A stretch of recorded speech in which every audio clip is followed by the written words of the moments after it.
Hello,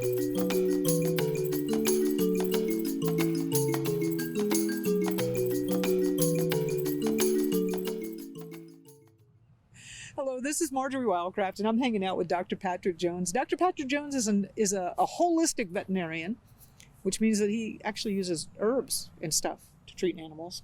Lots of herbs. In addition to the other stuff, I love one of your favorite sayings of stainless steel is organic. You know, if you got a cancer or something, just cut it out. You know, if that'll work, do that. But that's all. Scalpels are all natural and have no side effects.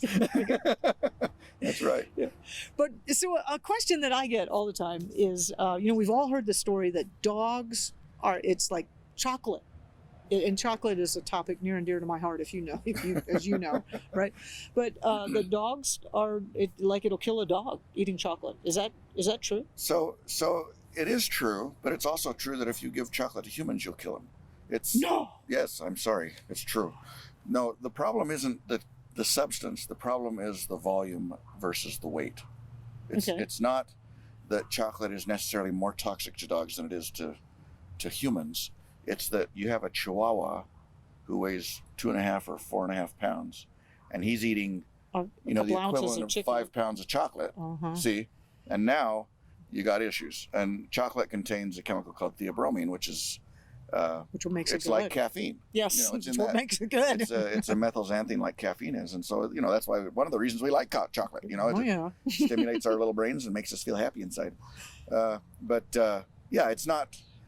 And I get that a lot. I get dogs that are chocolate toxicosis dogs around the holidays because they get into stuff, and they're bouncing off the walls and their guts are going crazy and they got diarrhea and they're all agitated, and if they get too much, it can actually impact the heart and stuff. But it's not because the chocolate's poison to them so much as it is that for how big they are, they ate a lot. Got too much. I mean, probably if I ate 5 or 10 pounds of chocolate, you'd be aware of that. I would be aware of that. Yeah. I know some people are like, oh, don't feed that thing a Hershey's bar. Well, Hershey's actually doesn't have any chocolate. That's only dark brown. Yeah. It's not chocolate. And I get that call all the time. My dog ate a lot of chocolate. What kind? Well, it was this. Yeah, no. He didn't eat any chocolate at all. Don't worry about that. Right. He'll be just fine. So a little bit of chocolate for all of us is a good thing. That's right. Yeah. Thanks, Doc. We'll catch you all on another video. This is Marjory Wildcraft with Dr. Patrick Jones.